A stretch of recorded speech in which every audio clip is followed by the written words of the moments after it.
네, 우리 성경 봉독하겠습니다. 사사기 16장 1절에서 3절 말씀입니다. 삼손이 가사에 가서 거기서 한 기생을 보고 그에게로 들어갔더니 가사 사람들에게 삼손이 왔다고 알려지매 그들이 곧 그를 애워싸고 밤새도록 성문에 매복하고 밤새도록 조용히 하며 이르기를 새벽이 되거든 그를 죽이리라 하였더라. 삼손이 밤중까지 누워있다가 그 밤중에 일어나 성 문짝들과 두 문설주와 문빗장을 빼어가지고 그것을 모두 어깨에 메고 헤브론 앞산 꼭대기로 가니라. 아멘. 21절도 오늘 본문인데 우리 21절을 제가 읽겠습니다. 블레셋 사람들이 그를 붙잡아 그의 눈을 빼고 끌고 가사에 내려가 노줄로 메고 그에게 옥에서 맷돌을 돌리게 하였더라. 아멘. 자, 오늘 인생의 밤이라는 제목으로 오늘 1, 다음 주에 2로 해서 1절부터 3절까지 좀 살펴보도록 하겠습니다. 같이 인사합시다. 주 안에서 평안하십시오. 이렇게 인사합시다. 평안하십시오. 네, 반갑습니다. 평안이 제일 좋은 거잖아요. 평안해야 되잖아요. 평안. 하나님이 주시는 샬롬.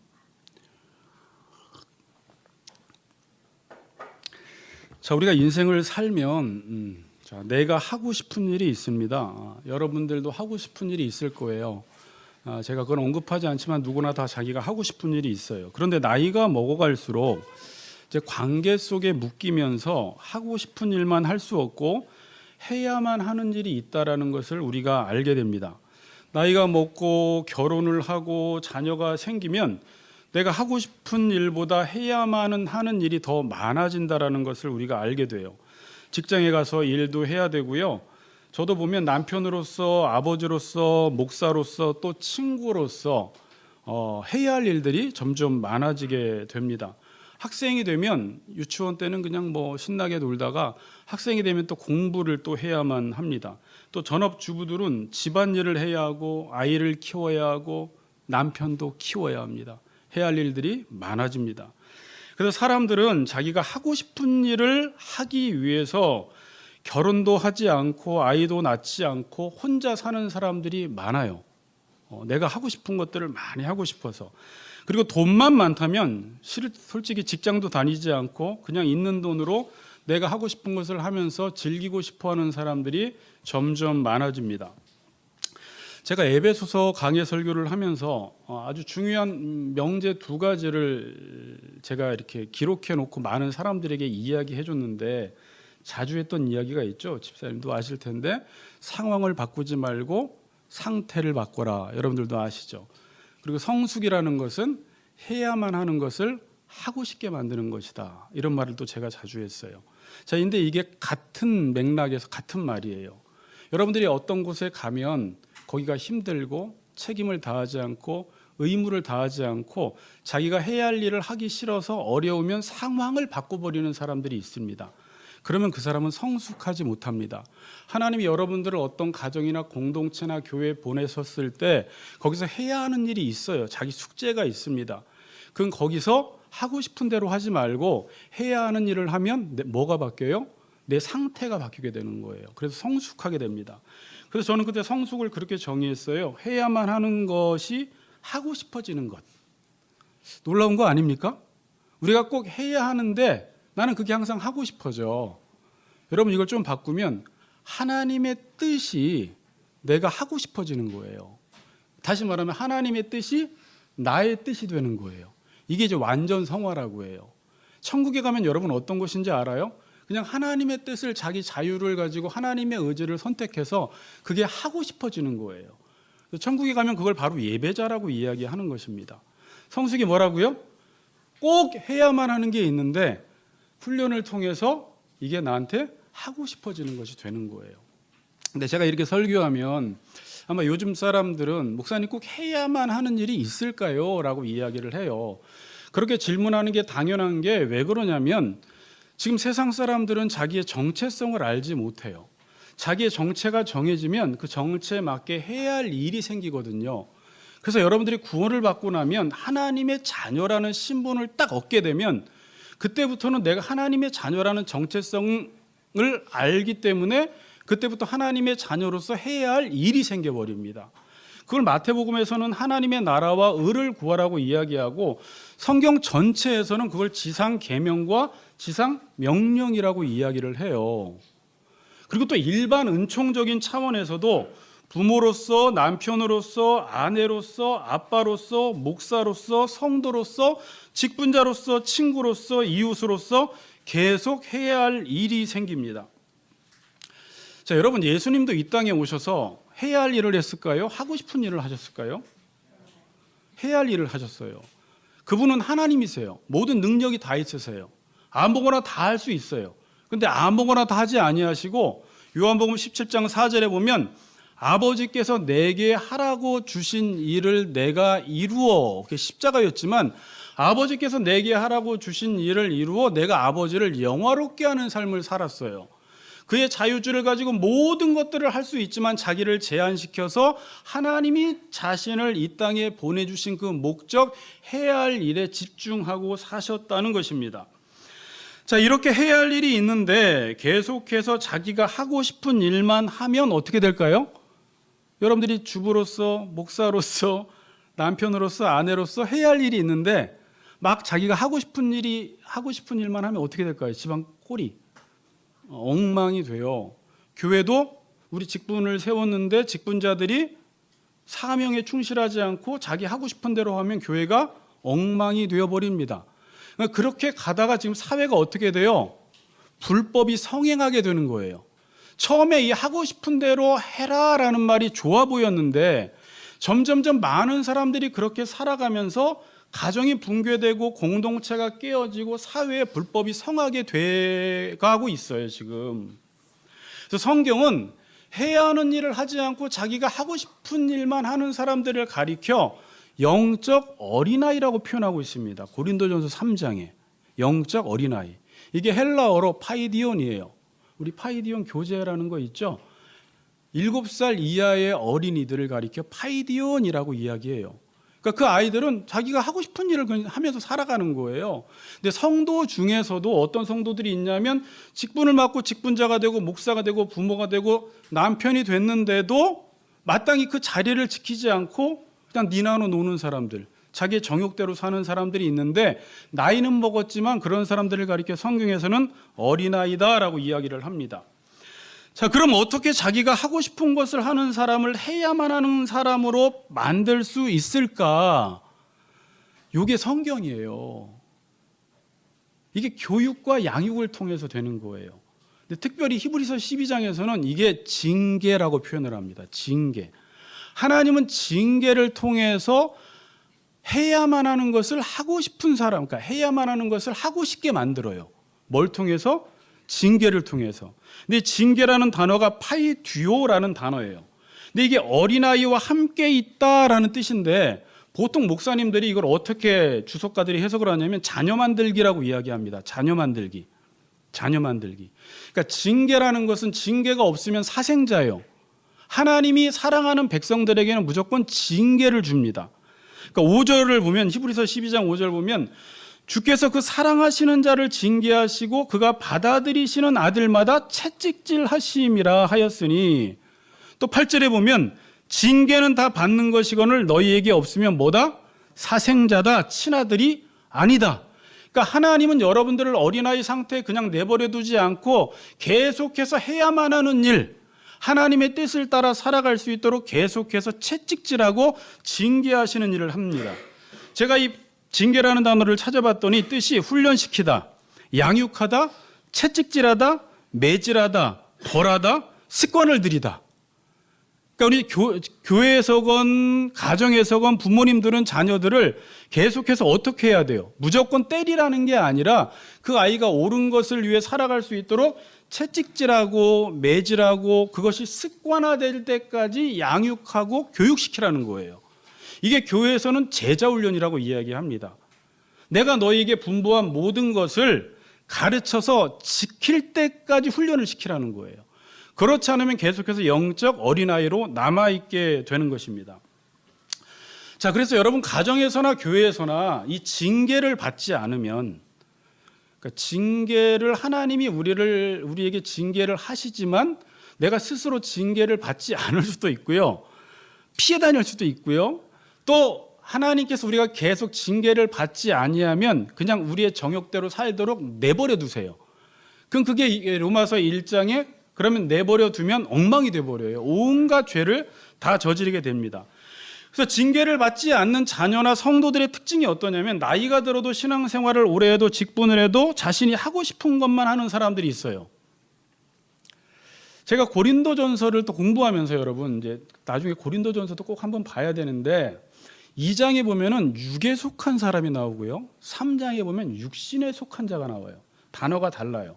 그러니까 육에 속한 사람은 누굴까요? 그냥 육에 속한 사람은 일반 자연인이에요. 거듭나지 않은 사람들, 육에 속한 사람들. 이제 성령에 속한 사람과 대조하고 있는데 3장에 보면요. 육신에 속한 사람이 나와요. 이게 누구냐면 고린도 교인들이에요. 그러니까 거듭났어요. 이렇게 거듭났고 중생돼서 하나님의 자녀가 되었지만 자연인처럼 사는 사람들.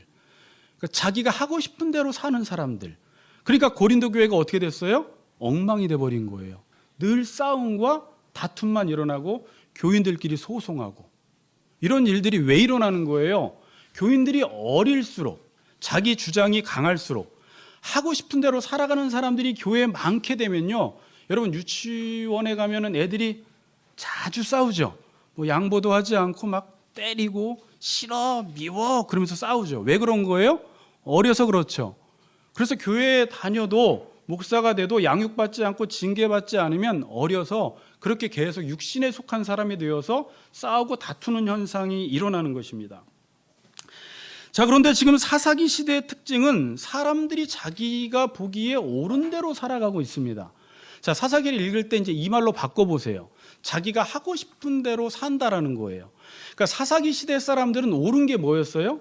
뭐가 옳아? 자기가 하고 싶은 대로 사는 게 옳은 거였어요. 그러니까 옳은 게 특별히 없어요. 이 시대와 비슷해요. 포스트 모던 시대와 비슷합니다. 모든 다양성을 다 인정하고 모든 것을 상대적으로 보고 절대적인 말씀의 절대성을 거부하고 있죠. 그러니까 뭐가 옳으냐? 그럼 내가 하고 싶은 게 옳은 시대가 돼버린 거예요. 사사기 시대가 그랬습니다. 제가 그래서 상상으로 사사기 시대로 돌아가서 그때 만약에 목회자가 있었다면 부모들이 자녀들을 어떻게 키우고 목회자가 목회를 어떻게 했을까? 어떻게 했을 것 같아요? 해야만 하는 것을 알려주지 않고 너 하고 싶은 대로 해라고 하면서 키웠을 거예요. 그러니까 당연히 그 시대 학교에서는 뭘 안 가르쳤을까요? 윤리, 도덕을 안 가르쳤겠죠. 뭘 해야만 하는 것을 안 가르친 거예요. 그럼 교회에서도 어떻게 했을까요? 꼭 들어야 할 말을 하지 않고 성도들이 듣고 싶은 소리를 전했겠죠. 사사기 시대가 그랬을 거예요. 그럼 그 시대가 어떻게 됐을까요? 제가 쭉 적어봤는데 쾌락적인 삶을 살았을 것입니다. 왜? 자기가 하고 싶은 것을 하려면 쾌락적인 삶을 살아가야 돼요. 오락을 해야 합니다. 먹는 일과 마시는 일에 취했을 거예요. 또 더 나아가서 여러분 정욕은 채워도 만족이 없으니까 극단적으로 가거든요. 나중에 성적인 타락에 빠지게 됩니다. 가정은 어땠을까요? 남편과 아내가 서로 하고 싶은 것을 하면서 살다 보니까 가정이 엉망이 됐겠죠. 자녀 양육이 안 됐을 거예요. 부부관계 속에서는 어때요? 아마도 또 바람을 피웠을 것입니다. 그리고 자녀들은 어때요? 자기가 하고 싶은 것을 하고 부모들이 자녀를 양육시키지 않고 징계하지 않았기 때문에 부모에게 아마 대들었을 것이고 이 시대 사람들은 어떤 사명을 위해서 일하기보다는 돈만 벌기 위해서 일했을 거예요. 그리고 아마도 술을 많이 마셨을 거예요. 하고 싶은 대로 살아야 되니까. 춤추러도 많이 다녔을 것이고 오락이 발달했을 것이고 학교에서는 선생님과 학생들의 유계 질서가 무너졌을 것이고 해야만 하는 일을 하지 않으니까 모든 관계들이 다 깨졌을 거예요. 그리고 서로의 쾌락을 채우기 위해서 동성애가 만연했을 것이고 사람들은 사악해져서 살인사건이 많이 생겨났을 것입니다.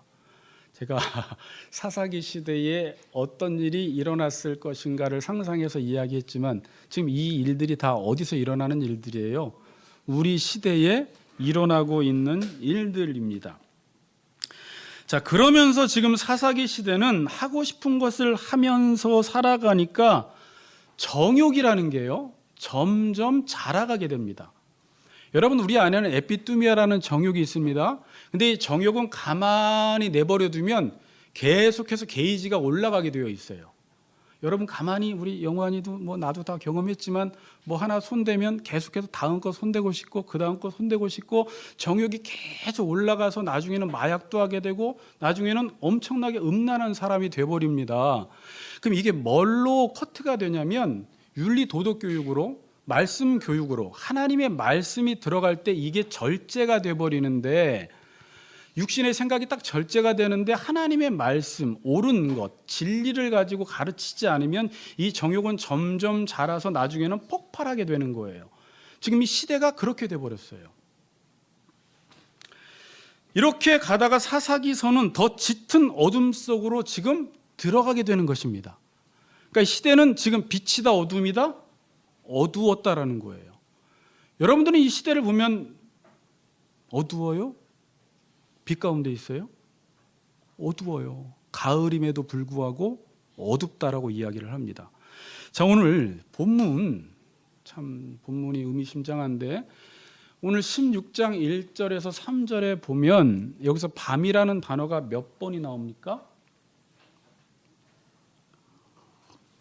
모르겠으면 그냥 많이 나와요. 그러세요. 4번이나 나옵니다. 4번. 물론 이 모든 일들이 지금 밤에 이루어졌기 때문에 저자는 밤이라는 단어를 썼지만 단순히 여기서는 밤이 와서 밤이라고 한 게 아니라 이 시대가 암울하고 어두웠고 점점 짙은 어둠 속으로 들어가고 있다라는 사실을 저자는 이야기해 주고 있는 것입니다. 이 전에도 어두웠지만 16장부터는 본격적으로 그 시대가 어두워지기 시작하는 것입니다. 여러분, 우리가 어둠 가운데 살 때는 언제가 제일 어두울까요? 해 뜨기 직전도 많은데 제가 좀 생뚱맞은 소리로 죽으면 어두워요. 죽으면 최고 어두운데 살아있어도 어두울 때는 뭐 해 뜨기 직전 또 우리의 정욕대로 살아갈 때 어둡다라고 이야기를 하는데 나중에는 눈이 뽑혀버리면 정말 어두워져서 아무것도 볼 수 없게 됩니다. 아까 16장 21절이 뭐였습니까? 블레셋 사람들이 그를 붙잡아 그의 눈을 빼고라고 나와요. 자, 근데 그 바로 정구절이 되게 재밌어요. 여호와께서 이미 자기를 떠난 줄을 깨닫지 못하느니라. 그 힘의 비밀을 드릴라에게 알려주면서 하나님의 힘이 떠나갔죠. 이 말은 지금 하나님이 삼손에게서 떠나가시면서 본격적으로 어두워지기 시작해서 앞을 보지 못하는 상태가 된 거예요. 그러니까 지금 16장부터 본격적으로 밤이라는 단어가 나오고 21절에 눈이 뽑힘으로 말미암아 앞으로 사사기서에서 벌어지는 모든 일들에 대한 전주곡이에요. 전조라고 이야기할 수 있어요. 증상이 나타나는 것입니다. 그래서 17장부터 보면 이게 어둠의 끝판왕이구나라고 여러분들이 알 수가 있어요. 그리고 지금 이 시대가 그래요, 여러분. 17장부터 일어나는 모든 사건들은 이 시대와 정말 동일한 사건들이 일어나고 있는데 이런 사건들이 일어나는 걸 보니까 이 시대가 엄청나게 어두워졌고 지금 하나님의 백성들마저도 사사처럼 눈이 뽑혀버려서 아무것도 보지 못하는 목적의식을 상실한, 그래서 애나 어른이나 다 어떻게 살아가요? 다 그냥 자기가 하고 싶은 대로 살아가는 시대, 자기의 정욕을 채우려고 헐떡이는 세대가 돼버린 거예요. 모든 사람들이. 이게 짙은 어둠 가운데로 사사기서가 지금 진입하고 있는 것입니다. 여러분, 성경을 보면 눈이 빠졌다 그러면 누구 생각이 나요? 그렇죠, 시드기야가 생각이 나죠. 딱 2명밖에 없어요. 삼손 눈이 빠지고 유다 왕 맨 마지막 왕 20번째 왕 시드기야가 눈이 빠졌어요. 눈을 빼버렸어요. 시드기야 왕의 눈이 왜 빠졌을까요? 그리고 눈 빠진 채로 바벨론에 끌려가서 옥에서 살다가 죽거든요. 하나님의 말씀을 죽어도 안 들었어요. 하나님은 에레미야를 통해서 우리 에레미야 살펴보았잖아요. 너희들은 바벨론에게 항복해라. 항복해라고 아무리 이야기를 해도 시드기야가 어떻게 했죠? 배반해버렸어요. 그 당시에 바벨론 왕을. 그리고 항복하지 않았어요. 그 대신 하나님을 의지하는 대신 누구를 의지했어요? 애굽을 의지했어요. 애굽에 가서 도움을 청했어요. 그랬더니 하나님께서 시드기야 인생 속에 못 볼 꼴을 보게 하십니다.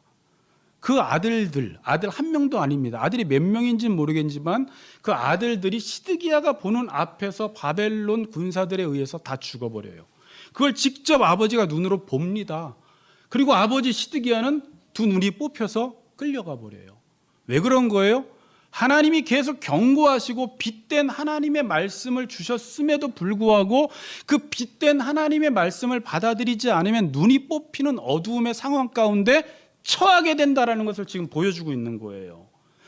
사사기 시대에도 하나님께서 말씀하고 싶은데 그들이 하나님을 인정하지 않고 하나님의 말씀을 거부하고 끝까지 자기 보기에 옳은 대로 살아갔더니 여러분 그의 인생 속에 밤이 찾아오기 시작해요.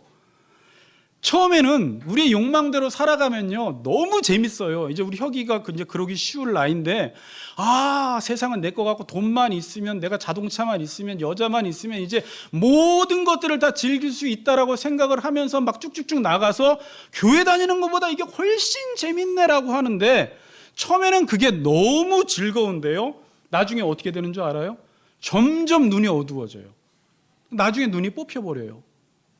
아빠 나 눈 안 뽑혔는데 뭐 이럴 수 있겠지만 눈이 뽑힌다라는 건 진짜 뽑히는 게 아니라 인생이 어디로 가야 할지를 알지 못해요. 목표도 없어요. 사명의식도 없어요. 삶의 방향도 없어요. 그냥 오늘 먹고 마시고 춤추고 취하고 내 몸의 오 감각을 만족시키면서 그냥 살아가는 거예요. 요즘은 젊은이들이나 어른들이나 이게 그냥 삶이 돼버렸어요. 어떻게 하면 내 정욕을 더 만족시킬까? 어떻게 하면 더 쾌락에 취할까? 어떤 술이 더 맛있을까? 어떤 나이트장, 요즘 나이트장 아닌가? 어떤 그 댄스장이 더 댄스장도 아닌데 기억도 안 나네. 그래서 계속해서 자기만 만족시키는 거. TV는 계속해서 쾌락, 오락 프로그램, 먹방, 노는 거, 이거밖에 여행 프로그램, 이걸로 도배질을 했어요 지금. 왜? 사람들이 지금 무엇을 위해 살아야 할지 해야만 하는 것이 무엇인지 모르니까 자기의 정욕을 채우기 위해서 난리가 난 것입니다. 이 시대를 가리켜 어두워졌다라고 지금 말씀하고 있습니다. 우리 수연자매. 어두워졌다. 너무 무섭지 않나요 여러분? 근데 사람들은 감각이 없어졌어요. 에베소서에 보면은 이 시대 사람들은 감각이 없어요. 부끄러워할 줄도 몰라요. 죄를 짓고도 그게 죄인지를 몰라요. 정욕을 위해 살면서 하나님 앞에 양심의 가책도 받지 않습니다. 양심이 점점 굳어지고 화인 맞았어요. 무서운 시대를 살아가고 있는 거예요 우리가. 16장 1절부터는 제가 다음 주에 본격적으로 설교를 하는데 그냥 1절만 딱 보면 삼손 사사에 관해서 기록할 내용이 아니에요. 1절은 부끄러워요. 1절이 어떤 내용이에요? 삼손이 가사에 가서 거기서 한 기생을 보고, 참 말하기도 부끄럽지만 창녀예요. 창녀를 보고 그에게 들어갔다. 그의 침실로 들어가서 성관계를 맺었다라는 관용어구예요. 이게 누가? 삼손이. 일반 평신도도 아니라 사사가. 그걸 지금 저자가 아무렇지도 않게 기록하고 있는 것입니다. 이 시대 밤이 왔구나. 밤이 왔구나. 일반 성도가 아닌 하나님의 지도자, 그 시대를 구원해야 할 구원자가 기생의 집에 들어가는 내용을 그냥 적고 있는 것입니다. 지금 이스라엘의 정욕이 끝판왕으로 가고 있습니다. 자신이 하고 싶은 것을 하는데, 아까 그랬죠. 처음에는 되게 그게 좋은데 여기까지 간 거예요. 주변에 있는 분들, 자기 정욕대로 사는 사람들 어디까지 가나 보세요. 저도 그렇게 살았는데 같이 살았던 친구들이, 참 죄송한 이야기인데 가정이 다 깨지고 도망 다니고 노름하다가 망하고 심각한 지경까지 가버려요. 처음에는 그게 너무 재밌죠. 이게 사사기 시대였다라는 것입니다. 자, 오늘은 밤에 대해서 좀 여러분들과 나누고, 이 본문은 제가 다음 주에 더 설교를 드릴게요. 자, 여러분 지금 이 시대는 환합니까? 어둡습니까? 어두워요. 빛 가운데 있는 것 같지만 이 시대는 너무 어둡습니다. 자, 성경은 말씀 안에 있는 상태를 빛 가운데 있다고 하고 말씀 안에 있지 않을 때 어둠 가운데 있다라고 이야기를 해요. 해야만 하는 일을 할 때를 빛 가운데 있다고 하고 자기가 하고 싶은 대로 살아갈 때를 어둠 가운데 있다고 합니다. 근데 이 자기가 하고 싶은 대로 산다라는 말이 이 시대 사람들에게 너무 달콤하고 너무 좋게 들리기 때문에 그게 뭐 어둠이야라고 모든 사람들이 이야기하는데 그건 사탄의 미혹입니다. 어둠 가운데 있어요. 아까도 말씀드렸지만 지금은 포스트 모더니즘이라고 합니다. 포스트 모더니즘, 모더니즘 현대주의, 근대주의라고 이야기해요. 이 근대주의의 특징이 뭐였어요? 이성과 합리입니다. 계몽, 이성과 합리를 버려버린 거예요. 그리고 포스트 모던, 후기 현대주의가 왔는데 아까 말씀드렸듯이 지금 후기 현대주의의 특징은 뭐냐면 모든 것을 상대적으로 봅니다. 모든 다양성을 다 인정해줘요. 사람들은 다양성을 다 인정해주니까 좋은 것 같지만 좋지 않은 게 있어요. 이 철학적 사상이 기독교에게 어떤 영향을 미쳤는가? 모든 절대적 가치 체계를 다 해체시켜 버렸어요. 그리고 지금 이 시대 사람들은 하나님의 말씀의 절대성을 믿지 않아요. 왜 하나님의 말씀만 옳으냐라는 것이죠. 그래서 이 시대 젊은이들에게 뭘 시키면 뭐라고 한다고 했죠? 지금요? 왜요? 제가요? 뭐 이런다고 했죠. 하나님의 말씀이라고 해서 절대 복종하지 않아요. 지금 이게 지금 우리가 사는 세대에 그런 철학적 사조의 영향을 받고 우리가 살아가고 있는 것입니다. 자, 요한복음 1장 4절에서 5절에 보면 앞에 띄워주세요. 요한복음이 특징이 빛과 생명에 대해서, 영생에 대해서 아주 자세히 기록되어 있는 책이에요. 예수 그리스도가 빛이요 생명이라고 하면서 4절 5절에 보면 그 안에 생명이 있었으니, 그 안은 누구예요? 예수 안에 생명이 있었으니 이 생명은 사람들의 빛이라. 빛이 어두움에 비추되 어두움이 깨닫지 못한다 그러죠. 자, 그 시대가 어두웠죠. 예수님 당시에. 근데 빛 대신 예수님이 왔어요. 그럼 어둠이 빛을 보면 아, 이게 빛이구나라고 해서 어둠이 빛 앞으로 나아가야 되는데 어둠이 빛을 보고도 깨닫지 못하고 알지 못한다라고 하는데 요한복음에서의 죄의 개념은 뭐냐면 무지입니다. 자, 오늘 좀 중요해요. 무지, 알지 못하는 거예요. 그러니까 깨닫지 못한다라는 말은 뭐냐면 여러분들이 야, 너는 멍청아, 이 지문을 보고도 이 내용을 보고도 이렇게 이해하지 못해? 이 수학 이렇게 이해하지 못해? 이거 이해하는 차원이 아닙니다. 머리만 좀만 굴리면 수학 문제 풀 수 있고요. 아무리 어려운 지문도, 영어 지문도 우리가 독해를 해나갈 수가 있어요. 근데 지금 깨닫지 못한다라는 말은 그런 말이 아니에요. 자, 요한복음 1장 10절을 보세요. 자, 10절. 그가 세상에 계셨으며 세상은 그로 말미암아 지은 바 되었으되 세상이 그를 알지 못하였고라고 지금 말씀하고 있죠. 잘 보세요. 세상은 그로 말미암아 지은 바 되었으되 세상이 그를 알지 못했다. 그러니까 하나님께서, 예수님께서, 여기 보세요. 이 세상을 말씀으로 창조했다는 사실을 모르니까 많은 사람들이 세상에 대한 모든 관점과 지식이 빗나가기 시작합니다. 예수님께서, 하나님께서 말씀으로 세상을 창조했는데 이 세상을 창조한 하나님을 모르니까 세상에 대한 관점과 세상에 대한 지식이 다 어긋나기 시작하는 것입니다. 그래서 지식인이라고 하는 사람들이 깨닫지 못해서 이 세상을 바라보면서 이 세상이 어떻게 생겨났을까? 빅뱅, 이 세상에 말도 안 되는 진화론을 어떻게? 믿고 있는 거예요. 여러분, 진화론이라는 것은 과학적 사실에 근거한 것이 아닙니다. 이 진화론도 믿음의 대상입니다. 사실이 아니에요. 뭘 모르니까? 이 세상을 하나님이 창조하셨다는 사실을 모르니까 이 세상을 바라보면서 그릇된 지식과 관점을 갖게 되는 것입니다. 이걸 가리켜 깨닫지 못한다라고 말하는 거예요, 여러분. 깨닫지 못한다. 자, 인간의 문제가 뭐냐면요. 이거 이해하지 못하는 차원이 아니라 인간이 이 세상을 바라보면서 이 세상을 이해하고 싶은데 자기가 종의 자리에 있지 않고 이 세상의 중심의 자리에서 이 세상을 깨달으려고 하면 바르게 깨달아지지가 않아요. 그럼 어떤 자리로 내려가면 이 세상이 그때서야 환하게 보일까요?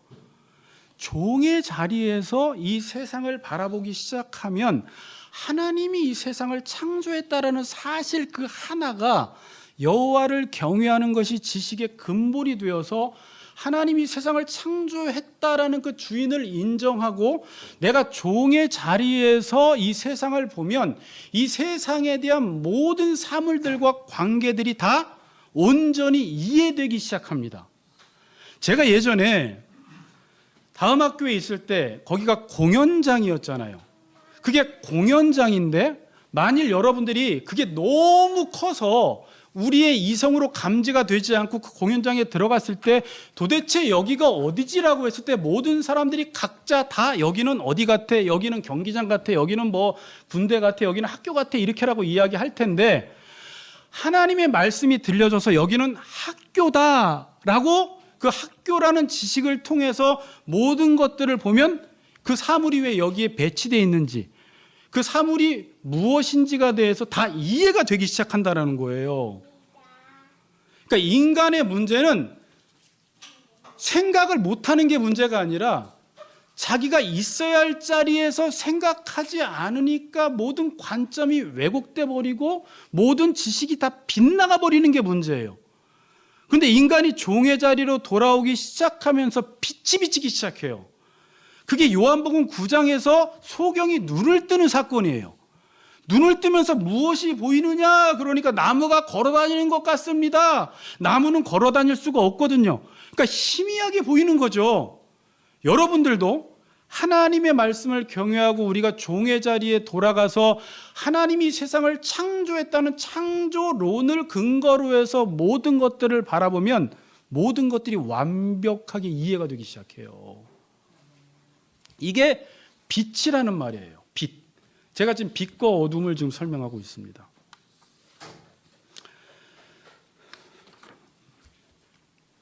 이번에 인권위원장이 되신 안창호 씨가 다 아시죠?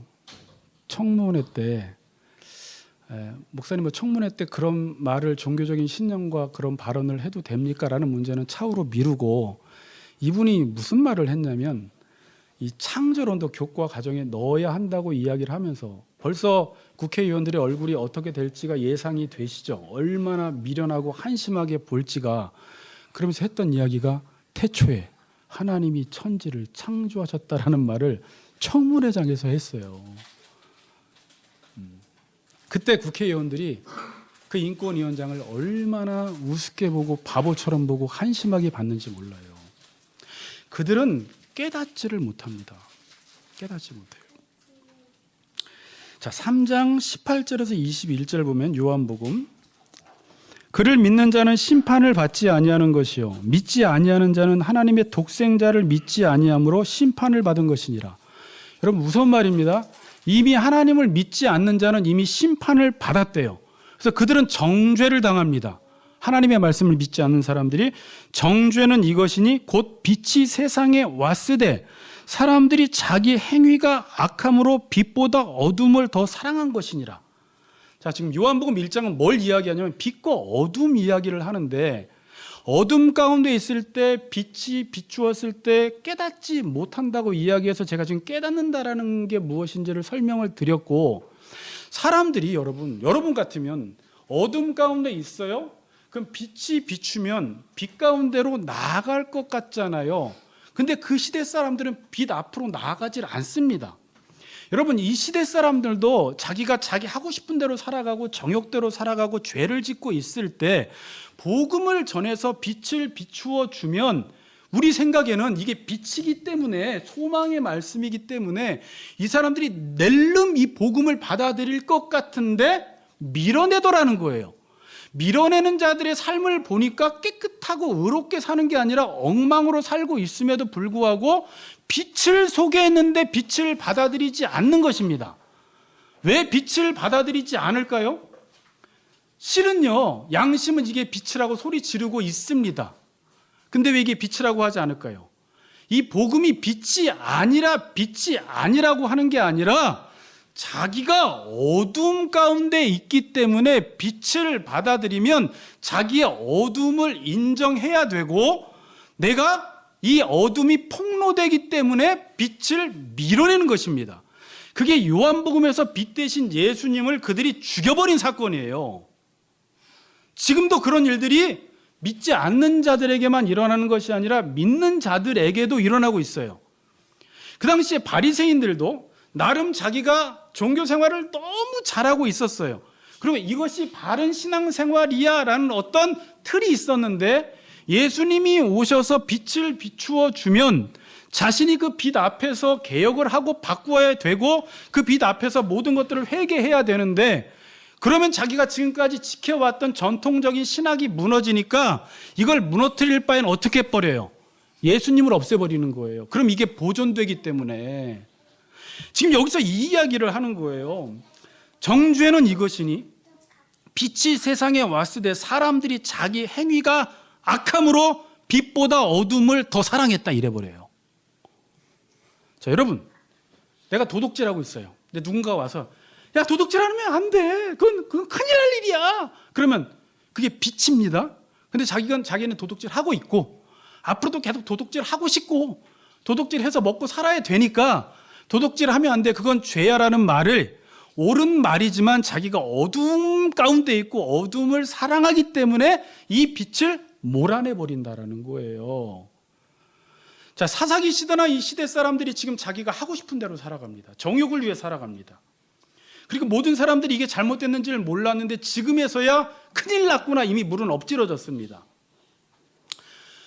그리고 하나님을 주인으로 인정하지 않습니다. 그런데 어느 날 복음이 들려졌습니다. 이 세상은 하나님이 창조했고 여러분들은 종으로서 하나님의 말씀을 들으면 삽니다라는 복음이 들려줘도 이미 자기는 지금까지 정욕대로 살아왔고 예수를 믿지만 앞으로도 내 뜻대로 살고 싶기 때문에 이 종의 자리로 가라고 하는 말이 들려졌을 때는요, 그리스도인들마저도 엄청난 거부감이 몰려오기 시작해요. 내가 예수를 믿지만 종으로 살고 싶진 않거든요. 사탄이 요걸 노려서 창세기 때 미혹을 한 건데, 이 미혹은 지금도 기가 막히게 먹힙니다. 믿는 사람들에게도.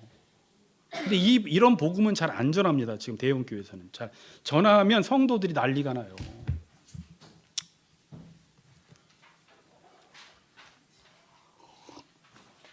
자기 행위가 악함으로 빛보다 어둠을 더 사랑했더라는 거예요.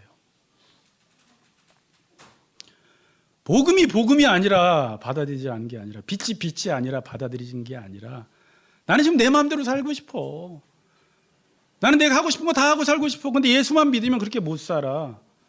근데 그게 어렴풋이 빛된 말씀인 것 같은데, 여기서 로마서 1장 16절 말씀, 18절 말씀대로 불의로 진리를 막는 모든 사람들의 경건하지 않음과 불의에 대하여 하나님의 진노가 나타났다는 말이 뭐냐면, 사람들은 이게 불의라는 걸 알고 있어요. 계속 양심이 말을 하는데 이걸 눌러버리는 거예요. 계속. 이 로이저스 목사님 표현이에요. 계속 양심은 하나님이 계시다라고 말하고 있는데 우리는 그걸 억지로 눌러야지 내 삶이 편해. 그렇지 않으면 내 삶이 너무 불편해지기 때문에 빛보다 어둠을 사랑하고 있는 거예요, 우리가. 여러분, 이걸 잘 받아들여야 돼요. 여러분, 사람들은 옳은 것을 따라 살지 않습니다. 자기가 사는 방식이 옳다라고 이야기를 해요. 사람들은 옳은 것을 믿으려고 하지 않아요. 내가 믿고 있는 걸 옳다라고 이야기를 해버려요. 아시겠어요? 뭐가 옳아요? 내가 믿고 있는 게 옳아요. 자기가 이단을 믿고 있으면요, 이게 부정당하는 걸 싫어해요. 그래서 이게 옳아야 되는 거예요. 내가 믿기 때문에. 내가 사는 방식, 이게 옳아서 그렇게 사는 게 아니라 내가 그렇게 살고 있기 때문에 이건 옳아야 되는 거예요. 그렇게 사람들은 우기고 있다가 하나님이 계속 로마서 2장 가면은 이 진노가 쌓여가는 거거든요. 그렇게 살아도 하나님이 바로 치질 않아요, 여러분들을. 그런데 그 사람들은 착각을 해요. 이 하나님의 오래 참으심을 착각을 해요. 괜찮네? 하나님이 치지 않네? 하나님 살아계시지 않은 것 같네? 그렇게 하는데 그게 결국 뭐라고요? 너의 진노를 쌓고 있는 거예요. 그러다 하나님이 한꺼번에 그를 진노를 해버리세요. 이거는 지금 믿지 않는 사람이나 우리 안에서 계속 작동하고 있는 거예요. 여러분, 죄에 대해서 더 공부하고 싶으면 여러분들 신앙생활을 어떻게 잘할까가 아니라 로마서를 깊이 공부하셔서 이 내면에서 어떤 일들이 작동하고 있는지를 여러분들이 이해를 해야 합니다. 그러니까 에베소서 2장 1절에 보면요, 여러분, 누가 누구 보고 본질상 진노의 자녀다 이래 버려요. 조폭이나 이런 사람이 아니에요. 에베소서 2장 1절 보면 누가 진노의 자녀라고 하냐면 우리 육체의 욕심을 따라 지내며 육체와 마음의 원한을 하는 것을 하며 사는 사람들, 이게 진노의 자녀라는 거예요. 그냥 내가 마음에 원하는 것을 하면서 살았어요. 근데 이게 본질상 진노의 자녀다. 자, 이런 사람들을 가리켜 뭐라고 하냐면 죄 가운데 행했다. 이 세상 풍조를 따랐다.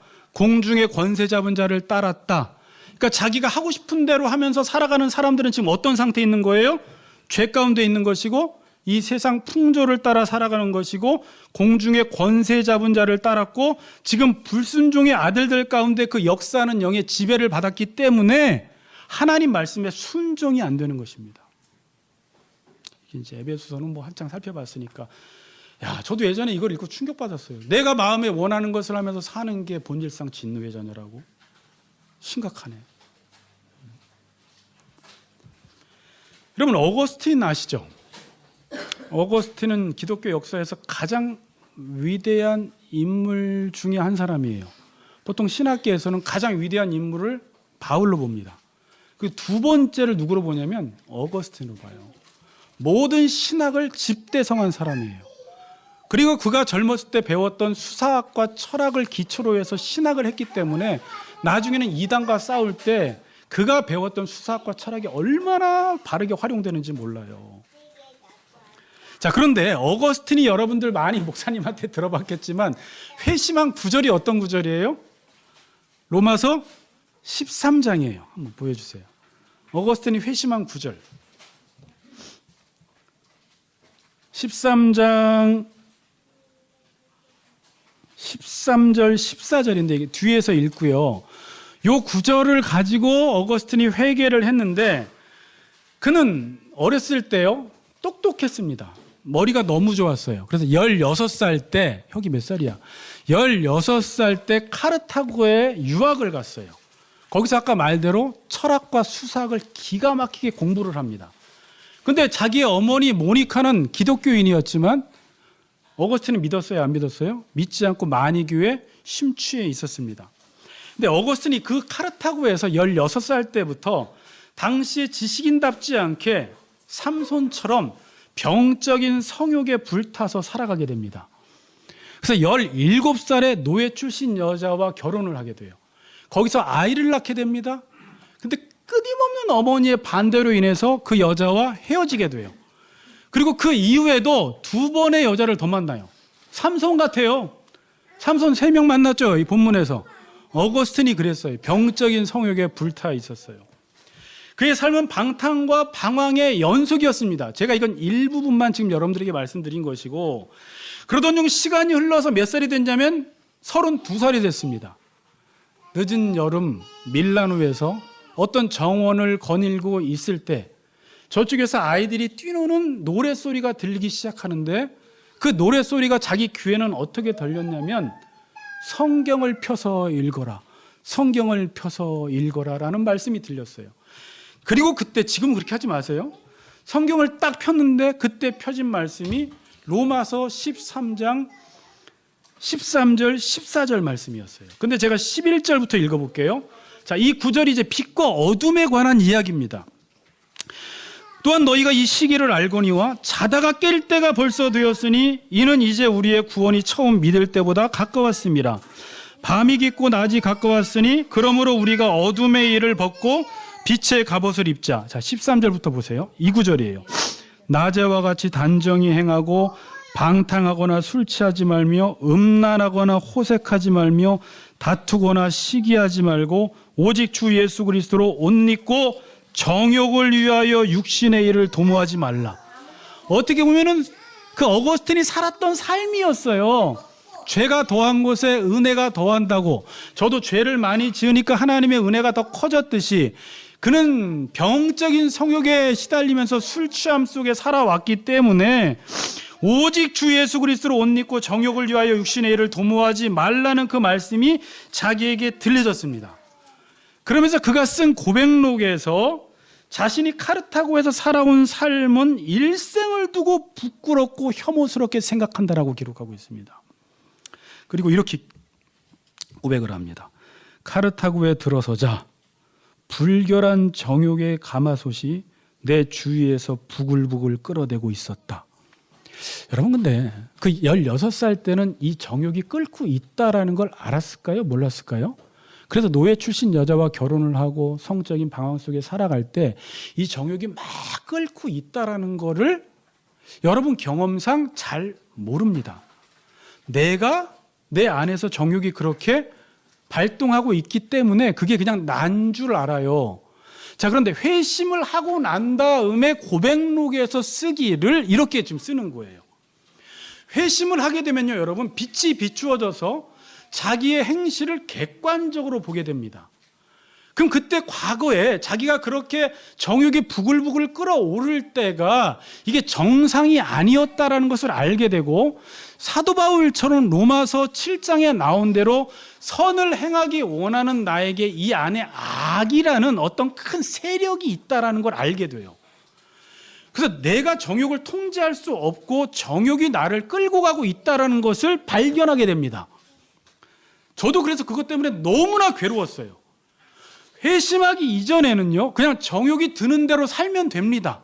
먹고 싶으면 먹고 뭐 하고 싶으면 뭐 하고 자기가 하고 싶은 대로 다 하면 되지만, 우리가 하나님의 말씀이 우리의 빛이 비추어지기 시작하면 그것이 보이기 시작하고 내 안에 있는 정욕은 내가 아니라 내 안에서 어떤 거대한 세력이 나를 사로잡고 끌고 가고 있다는 걸 알게 돼요. 그래서 그거를 멈춰보려고 딱 멈춰보려고 하면 안 멈춰져요. 언제 멈춰져요?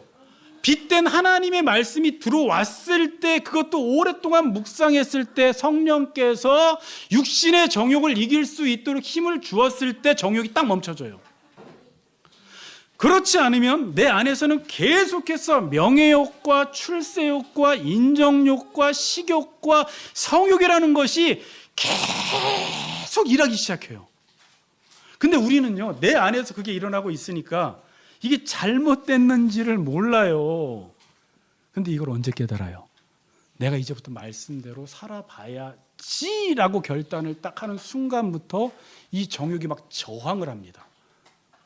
막 그때부터 힘이 느껴져요.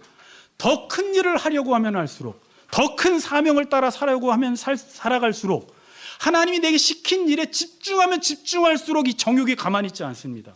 막 정을 하기 시작해요. 공격을 하기 시작해요.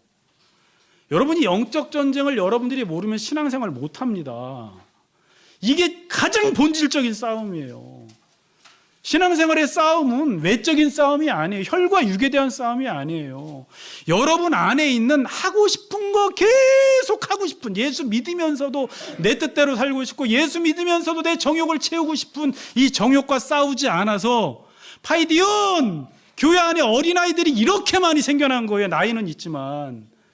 그래서 자기들끼리 치고 받는 거예요. 고린도 교인들처럼. 지금 근데 이 싸움의 본질을 안 가르쳐 줍니다. 외적으로만 종교생활 잘하고 의로운 것 같으면 신앙생활 잘한다고 하고 믿음 좋다고 하는데, 장로나 목사나 권사나 성도들은 내면은 썩어 들어가고 있고 자기의 정욕의 노예가 되어 있고 자기의 정욕이 들끓고 있으며, 그 정욕은 자라서 이제는 절제가 안 돼서 차별금지법이나 동성애 합법화를 주장할 정도로 죄가 비정상이 정상으로 자리 잡은 때가 지금 와버린 거예요. 통제하지 않아서. 우리 성도들이 계속 말씀대로 살지 않으면 계속 정욕이 일을 합니다. 정욕이 꿈틀대기 시작합니다. 여러분 그럼 이 정욕을 절제시키려면 어떻게 될까요? 자, 계속 내가 해야 할 일에 집중해야 돼요. 선한 싸움을 싸우고 앞으로 달려가지 않으면 제가 신앙생활에 중립이 없다고 했어요. 바로 뒤로 가버립니다. 목사는 목사로서 성도는 성도로서 자기에게 맡겨진 직분에 최선을 다해야 돼요. 하나님의 말씀을 지키려고 최선을 다해야 돼요. 그렇게 안 하는 순간, 이 정도면 됐겠지라고 하는 순간부터 정욕이 머리를 쑥 내밀고 일을 하기 시작합니다. 다윗도 언제 죄를 지었죠? 자기가 해야 할 일을 하지 않을 때 하고 싶은 것을 하면서 죄를 졌어요. 그게 다윗 일생에 있어서 가장 큰 오점이에요. 여러분 다윗의 일생 속에서 언제 다윗이 평안했을까요? 자, 평안이라는 말은 아무 일이 없다는 말이 아니에요. 언제 하나님이 주시는 샬롬을 다윗이 맛보고 살았을까요? 하나님과 동행하는 삶을 살았을까요? 사울에게 쫓겨다닐 때 10년 동안 평안한 삶을 살았어요. 7년 6개월 동안 헤브론에서 왕으로 다스릴 때 그때도 싸움이 있었어요. 누구랑 싸웠어요? 사울 진영과 계속 싸웠어요. 그리고 나라가 통일된 이후에 왕이 된 이후에는 누구랑 싸웠어요? 주변국들이 계속 공격을 해요. 그래서 싸웠어요. 그때 다윗은요 평안했어요. 그때 땅이 넓어졌어요. 그때 열왕기하 3장 보면 다윗은 점점 잘 된다고 써 있어요. 언제? 계속 영적 싸움을 싸울 때. 언제? 내 정욕과 계속 싸울 때. 그러니까 여러분 정욕과 싸우려고 하지 말고 그냥 적극적으로 하나님의 말씀을 따라 살아가면 정욕이 일을 못합니다. 근데 여러분들이 사명을 따라 살지 않고 적극적으로 하나님의 말씀을 따라 살지 않으면 저도 정욕이 일을 하기 시작해요. 그래서 언제 영적 전쟁을 못 느끼냐면 그냥 늘 하나님의 말씀대로 순종하며 살아가는 순간에는 영적 전쟁을 못 느껴요. 제일 평안해요. 그러니까 싸움은 싸우지만 샬롬이에요. 샬롬은 싸움할 때 찾아오는 거예요. 영적 전쟁을 할 때. 근데 자 사무엘하 이제 10장 보면 이 암몬과의 전쟁이 큰 타이틀이에요. 근데 이제 다 주변국들을 물리치고요. 맨 마지막 한 나라가 어떤 나라가 남았냐면 암몬이라는 나라가 남았습니다. 자, 암몬이라는 나라가 남았을 때 여러분들이 왕이에요. 이제 전쟁하느라고 지쳤어요. 이런 생각 들 수 있겠죠. 아, 이번엔 내가 나가지 말고 장군과 훌륭한 군사들을 보내서 싸움 시키자. 뭐 그래도 괜찮지 않나요? 자, 이제 그때부터 문제가 터집니다. 싸움을 싸우지 않고 자기가 해야 할 일을 하지 않는 순간부터 문제가 생기는데 다윗이 간음한 장이 이제 11장부터 시작이 되는데 11장 1절이 이렇게 기록되어 있습니다. 1절에 그 해가 돌아와 왕들이 출전할 때가 되매 다윗이 요압과 그에게 있는 그의 부하들과 온 이스라엘의 군대를 보내니 그들이 암몬 자손을 멸하고 랍바를 에워싸고 다윗은 예루살렘에 그대로 있더라. 이렇게 나와 있어요. 여기서부터 조짐이 이상하죠. 아, 밤이 오겠구나. 싸워야 할 왕이 싸우지 않고 다윗이 예루살렘에 그대로 있었어요. 자, 그때 어떤 일이 생겨나죠? 그냥 음악 듣고 있어도 되고 뭐 싸우나 해도 되는데 그냥 옥상 위로 올라가고 싶어? 옥상 위로 올라갔는데 유리창에 누가 보여? 밧세바가 목욕하는 게 보여? 그럼 볼 수도 있지 하유나? 볼 수도 있죠. 눈이 있으니까. 근데 여러분 자기가 지금 해야 할 일에 집중하고 있고 지금 전쟁 중에 있으면 혹시나 옥상에 빨래 널러 갔다가 그 밧세바를 봤다고 하더라도 마음에 여유가 없어서 그를 마음에 담아두지 않습니다. 그러나 지금 다윗은 그대로 있을 때 밧세바를 보았을 때 어때요? 마음에 여유가 생기니까 그 밧세바를 데려오라고 하고 그 밧세바와 간음을 한 거예요. 그리고 살인죄까지 저질러 버립니다. 자, 여러분 그런데 이제 이 마지막 27절이 어떻게 끝나냐면 27절이 다윗이 행한 그 일이 여호와 보시기에 악하였더라 이래요. 그럼요. 보통 다윗은 자기가 행한 일이 악했을 때는 하나님 앞에 나가서 보통 회개 기도를 하는 게 다윗입니다. 그런데 언제까지 회개 기도를 안 하냐면 11장 여호와 보시기에 악했다. 그리고 12장에서 아이가 태어나기 전까지 그럼 몇 개월 동안? 10개월 동안 다윗이 이것에 대해서 죄책감을 못 느껴요. 다윗이 정욕에 취해 있을 때는요, 여러분, 어둠 가운데 있을 때는요, 자신이 지금 정욕에 취해 있는데도 뭘 잘못했는지를 모릅니다. 그래서 10개월 동안 하나님께 회개 기도를 하지 않아요. 양심이 잠들어 있어요. 영적 분별력이 상실돼 버렸습니다. 언제 자기가 잘못했다라는 것을 그때서야 알게 돼요. 나단 선지자가 와서 양의 비유를 들 때 당신이 그 사람입니다 라고 했을 때 그때서야 자기의 잘못을 인정하는 거예요.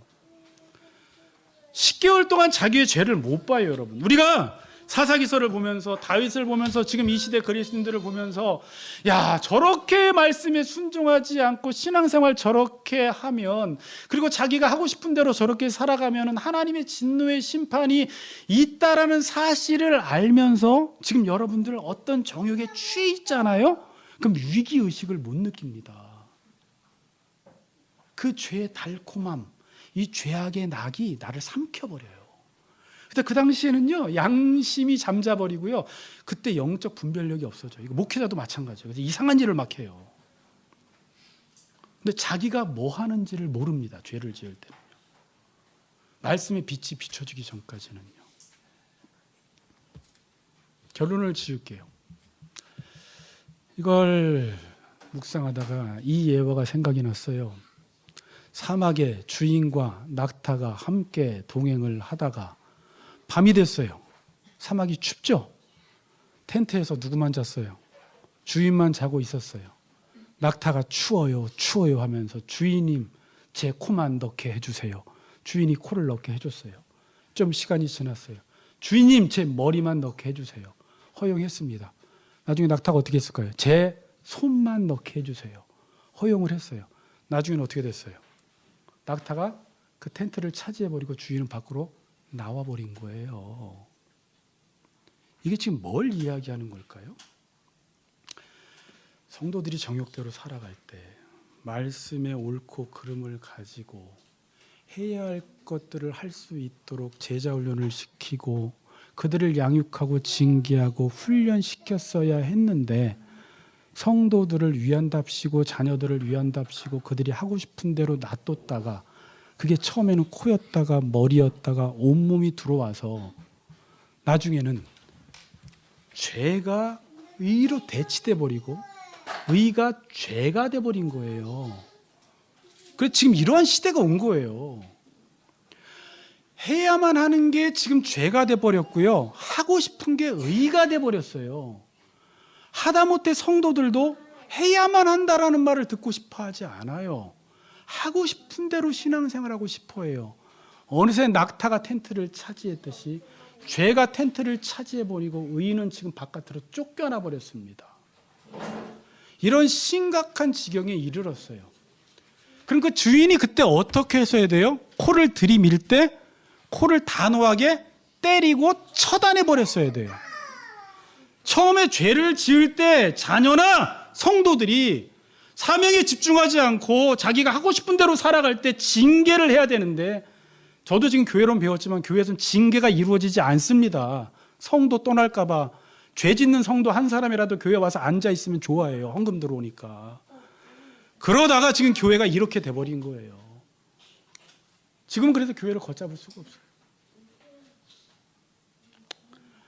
저는 여기서 이 본문 묵상하면서 제일 무서웠던 게, 삼손이 기생의 집에 들어가서 자기의 성욕을 채울 때 이게 어두운 밤이고 곧 훗날에 눈이 뽑힐 텐데도 그게 감지가 안 됩니다. 다윗이 간음죄를 범하고 살인죄를 범했을 때는 자기의 육의 욕구를 채우는 중이었기 때문에 이게 감지가 안 돼요. 죄라는 게. 이게 위기의식이라는 걸 느껴야 돼요. 그게 깨어 있는 것입니다. 깨어 있는 것. 이 시대 어두워졌습니다. 이 시대를 밝히는 것은 뭐밖에 없어요? 말씀밖에 없고, 여러분들이 해야 하는 일에 집중할 때 우리 교회도 더 이상 어둠이 틈타지 못하고 우리 한국교회 안에도 이 어둠이 떠나갈 줄 믿습니다. 믿음으로 사시는 우리 같이 걷는 교회 성도님들 되시기를 주의 이름으로 축복합니다.